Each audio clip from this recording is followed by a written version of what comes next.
दक्षिण भारत के एक गांव में धनुष नाम का एक धनवान रहता था। गांव में सबसे बड़ा नारियल का बगीचा उसी के पास था। गांव में नारियल की सबसे बड़ी दुकान भी उसी की थी, मगर वो बहुत लालची और घमंडी था। वो अपनी दुकान पर नारियल सबसे महंगे दामों में बेचता था। एक नारियल कितने का दिया? 40 रुपए का एक नारियल लगेगा। मगर वो कृष्णन तो 30 रुपए का एक नारियल बेचता है। तो फिर उसकी दुकान से नारियल खरीदो, शर्म नहीं आती? मुंह उठाकर मेरी दुकान पर चले आए। चलो भागो यहाँ से। धनुष की दुकान के सामने ही कृष्णन की नारियल की दुकान थी। वो ज्यादा लालच नहीं करता था और सही सही दाम में नारियल बेचता था, इसलिए लोग उसे बहुत पसंद करते थे। बेटा, एक नारियल चाहिए? हाँ तो ले लो चाचा। पर मेरे पास तो 20 ही रुपए हैं बेटा। तो क्या हुआ चाचा, आप 20 रुपए दे दो।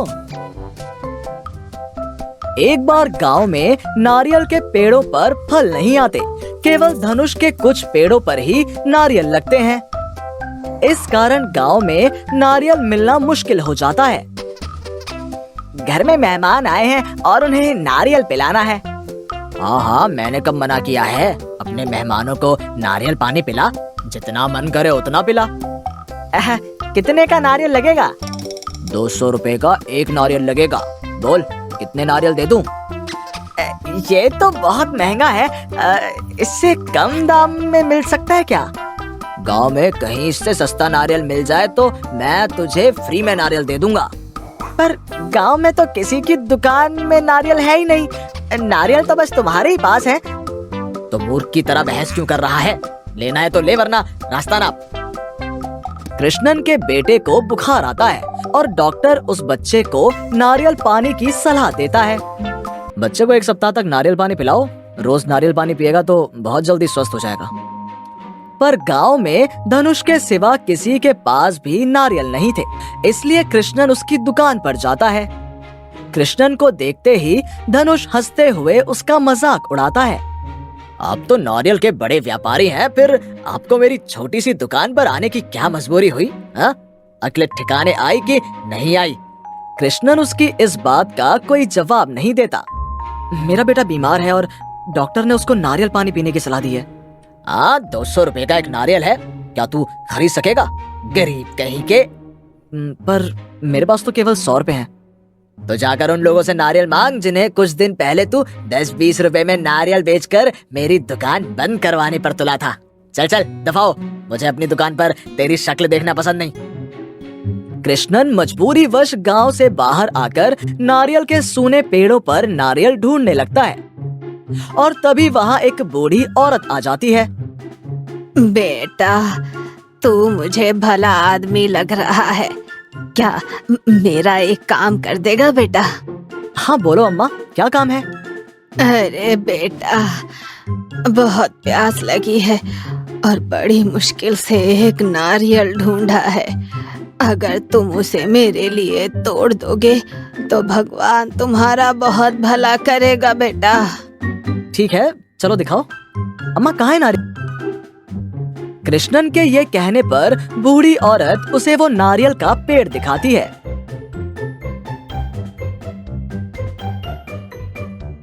और वो पेड़ से नारियल तोड़ लाता है। लो अम्मा नारियल। अब इसे छील भी दो बेटा, ताकि मैं इसका पानी पीकर अपनी प्यास बुझा सकूं।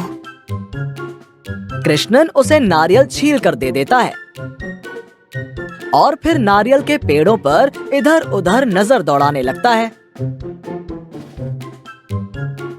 बूढ़ी औरत नारियल पानी पीने के बाद उससे पूछती है, तुम इतनी बेचैनी से इन नारियल के पेड़ों में क्या ढूंढ रहे हो बेटा? बूढ़ी औरत के ये पूछने पर कृष्णन उसे अपने बेटे के बारे में बताता है और फिर वो कृष्णन से कहती है, इन पेड़ों पर तो तुझे कोई नारियल नहीं मिलेगा बेटा, पर मेरे घर पर एक नारियल रखा है। तू वो नारियल ले जा और अपने बेटे को नारियल पानी पिला। भगवान ने चाहा तो तेरा बेटा बहुत जल्दी ठीक हो जाएगा। फिर बूढ़ी औरत कृष्णन को लेकर एक पुराने मकान में आती है।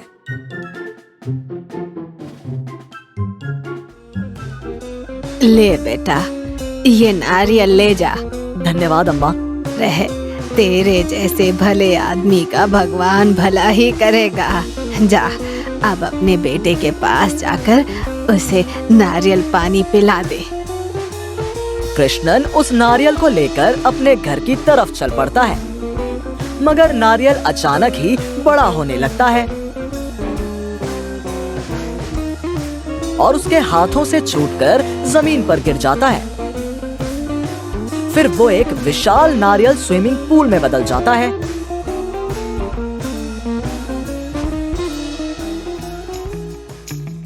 अरे वाह, ये तो मायावी नारियल निकला। देखो ना कैसे विशाल नारियल स्विमिंग पूल में बदल गया। इससे तो पीने के साथ साथ नहाने के लिए भी पानी मिलेगा। अब तो गांव में किसी को उस लालची धनुष से नारियल खरीदने की जरूरत ही नहीं पड़ेगी। कृष्णन अपने बेटे को नारियल पानी पिलाता है और वो स्वस्थ हो जाता है। फिर वो गांव वालों को इकट्ठा करके कहता है, देखो भाइयों, अब किसी को भी उस लालची घमंडी धनुष से महंगा नारियल खरीदने की कोई जरूरत नहीं है। आप सब मेरे विशाल नारियल स्विमिंग पूल में से जितना नारियल पानी चाहे ले जा सकते हैं और चाहे तो इसमें नहा भी सकते हैं। किसी का कोई पैसा नहीं लगेगा। इस तरह गांव वालों को नारियल पानी की कोई कमी नहीं रहती है। सबको पीने और नहाने के लिए नारियल पानी मिल जाता है। कृष्णन दूर दूर के गांव में भी फ्री नारियल पानी की सप्लाई करता है। उधर धनुष की दुकान से कोई भी नारियल नहीं खरीदता तो उसका धंधा चौपट हो जाता है। अब क्या करूं? इस विशाल नारियल स्विमिंग पूल ने तो मेरा धंधा ही बंद करा दिया। अब तो मैं कंगाल होकर रह गया हूँ। ये कहकर धनुष अपना माथा पीटता है और फिर हमेशा के लिए अपनी दुकान बंद कर देता है। और उस दिन के बाद वो दूर बैठकर गांव वालों को विशाल नारियल स्विमिंग पूल में आनंद से नहाते और नारियल पानी पीते देखकर अपनी करनी पर रोता पछताता रहता है।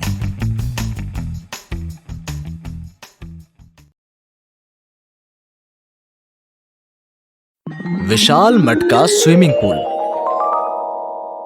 सोहन एक बिना माँ बाप का बेटा था। अब वो अपने चाचा चाची के साथ ढोलपुर गांव में रहता था। अरे सोहन के बच्चे, कहाँ मर गया? देख तो, छुटकी और मोनू स्कूल से आ गए हैं। उनका बैग अंदर रख और उनके लिए खाना लगा।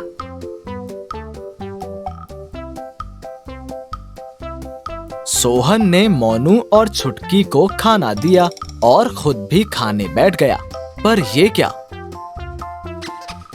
अरे, तुझे किसने कहा था खाने को? कहकर अनीता ने सोहन के हाथ से प्लेट छीन ली और खुद खाने लगी। और चल, ये सारे बर्तन अच्छी तरह से धोकर रख दे। अगले दिन सोहन की नींद सुबह समय पर नहीं खुल पाती। अरे क्या हुआ? अब तक सो रहा है? चाची, मुझे बुखार है। मुझसे आज काम नहीं होगा। चल निकल मेरे घर से, आलसी कहीं का। मैं कहाँ जाऊंगा चाची, मुझे बाहर मत निकालो। पर चाची घर के दरवाजे बंद कर लेती है। सोहन हिम्मत करके घर से बाहर दूसरे गांव की ओर चल पड़ता है। धीरे धीरे चलते चलते वो एक नदी के किनारे पहुंचता है। थोड़ी देर में उसे किसी के रोने की आवाज सुनाई देती है और थोड़ा आगे जाकर देखता है कि एक मछली नुमा सुंदर सी लड़की की पूंछ एक विशाल से पत्थर के नीचे दबी पड़ी है। कौन हो तुम और तुम्हारी ये हालत किसने की? मेरी पूंछ इस पत्थर के नीचे से निकालो। मैं यहाँ धूप सेकने आया करती हूँ और कल मैं इन पत्थरों के रास्ते से जा रही थी, तभी मेरी पूंछ पत्थरों में फंस गई। सोहन बहुत मुश्किल से पत्थरों के अंदर से जलपरी की पूंछ को बाहर निकालता है। जलपरी बहुत खुश होती है और सोहन का हाथ पकड़कर उसे नदी में खींच लेती है। नदी के नीचे की दुनिया बहुत सुंदर थी। रंग बिरंगी मछलियाँ और अनेकों जलपरियां वहाँ दिखाई दे रही थीं। लो कर लो बात। मैंने तो तुम्हारे बारे में कुछ भी नहीं पूछा। कौन हो तुम? मेरा नाम सोहन है। और सोहन ने अपने जीवन के बारे में सब कुछ बता दिया और रोने लगा। आज से तुम हमारे मेहमान हो। तुमने मेरी जान बचाई है और मैं इस मछली लोक की राजकुमारी हूँ। जितने दिन यहाँ रहना चाहो रह सकते हो। जलपरी ने सोहन को भरपेट भोजन और मिठाइयाँ खिलाईं। उसे नए कपड़े पहनने को दिए। 2-3 दिन आराम करने के बाद सोहन को अपना घर याद आने लगता है।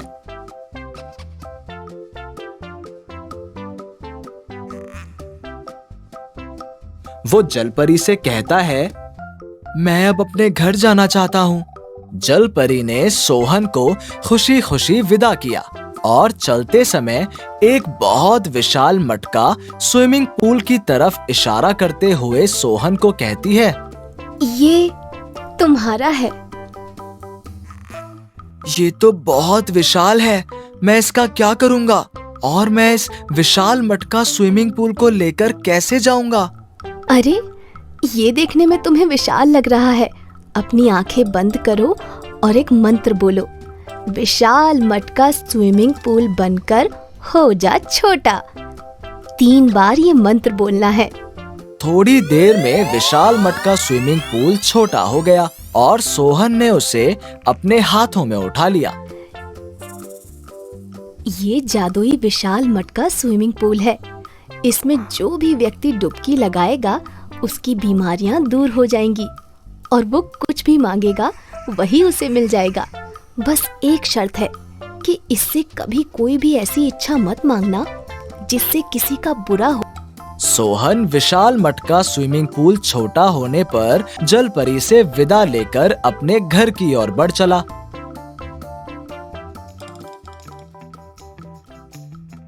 रास्ते में सोहन को कुछ लोग रोते हुए दिखाई पड़े। सोहन उनके पास जाकर बोला, क्या बात है, आप लोग इतना क्यों रो रहे हो? अरे क्या बताएं, हमारे गांव में एक अजीब सी बीमारी फैली है जो शरीर में बहुत खुजली पैदा करती है, फिर शरीर को कमजोर कर 1 हफ्ते में मार देती है। ये कौन सी बीमारी है? हमारे गांव में तो ऐसा कुछ भी नहीं है। एक बूढ़ा व्यक्ति बोला, बेटा 1 साल से हम 2-3 गांव इस बीमारी से जूझ रहे हैं। काका, ये कौन सा साल चल रहा है? काका ने उसे जो बताया उसको सुनकर सोहन के होश उड़ गए।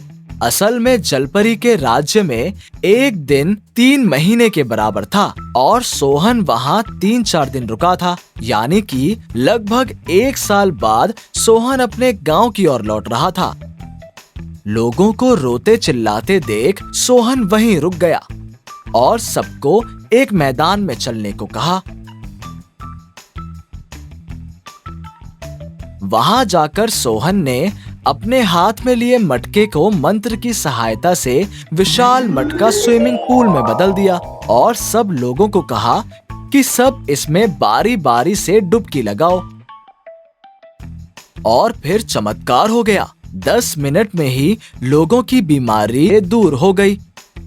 पूरे गांव में विशाल मटका स्विमिंग पूल वाली बात आग की तरह फैलने लगी। बात पहुंची सोहन के चाचा चाची के कानों तक। छुटकी को ये बीमारी लग चुकी थी। सोहन के चाचा चाची भी गए विशाल मटका स्विमिंग पूल में छुटकी को डुबकी लगवाने। वहां बहुत भीड़ लगी थी। एक बड़े से क्षेत्र में एक बहुत बड़ा विशाल मटका स्विमिंग पूल दिखाई दे रहा था। सोहन, तू कहां चला गया था रे? चलो अब हमारे साथ घर चलो। कुछ दिनों बाद सोहन अपना मटका लेकर चाचा चाची के पास वापस आ गया। उस दिन घर में खाने को अनाज बिल्कुल भी नहीं था। जब सोहन ने आंखें बंद कर ये मंत्र पढ़ा कि विशाल मटका स्विमिंग पूल हो जा बड़ा, 3 बार बोला तो विशाल मटका स्विमिंग पूल बहुत बड़ा हो गया और उसमें चमकीला पानी चमकने लगा। विशाल मटका स्विमिंग पूल में से एक डुबकी लगाते ही भोजन हाजिर हो गया। विशाल मटका स्विमिंग पूल की सहायता से रमेश ने अपना साइकिल रिपेयरिंग का काम भी शुरू कर लिया।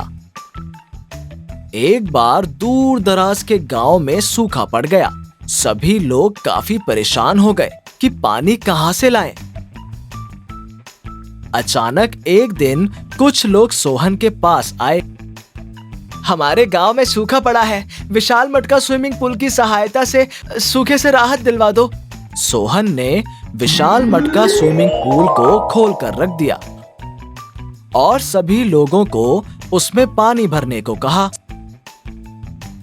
सप्ताह भर में दूसरे गांव की सूखे की समस्या समाप्त हो गई। अब चाची को सोहन की जय जयकार अच्छी नहीं लग रही थी। उसने विशाल मटका स्विमिंग पूल को चुराने का निर्णय किया और एक रात चुपके से उसे चुराकर बाहर ले आई और मंत्र की सहायता से उसे विशाल मटका स्विमिंग पूल बना लिया। फिर उसमें उसने डुबकी लगाई। विशाल मटका स्विमिंग पूल, मुझे दे दो हीरे जवाहरात। दूसरी डुबकी लगाई। विशाल मटका स्विमिंग पूल, मुझे दे दो सोने के गहने। ये दोनों चीजें विशाल मटका स्विमिंग पूल से अनीता को मिल गईं। अब तीसरी डुबकी में उसने विशाल मटका स्विमिंग पूल, तू सोहन को अपने अंदर डुबा ले और उसका अंत हो जाए। विशाल मटका स्विमिंग पूल से कोई भी गलत इच्छा नहीं मांग सकते थे। ये बात अनीता को नहीं पता थी। इतना कहते ही अनीता स्विमिंग पूल में डूबने लगी। बचाओ, बचाओ, बचाओ, मुझे कोई बचाओ। उसकी आवाज सुनकर आसपास पड़ोस के काफी लोग सोहन और रमेश भी आ गए। सोहन को बात समझते देर नहीं लगी और उसने विशाल मटका स्विमिंग पूल में डुबकी लगाई और कहा, हे विशाल मटका स्विमिंग पूल, मेरी चाची से गलती हो गई है, उन्हें माफ कर दो और छोड़ दो। थोड़ी देर में चाची स्विमिंग पूल से बाहर आकर बोली, मैं बहुत शर्मिंदा हूँ। मुझे मेरे किए की सजा मिल चुकी है। अब मैं कभी लालच नहीं करूंगी और सोहन को मोनू की तरह प्रेम से रखूंगी। कुछ महीनों में सोहन स्कूल भी जाने लगा है। अनीता उसे मोनू और छुटकी की तरह प्यार करने लगी है। किसी ने सही कहा है, कभी किसी का बुरा मत करो।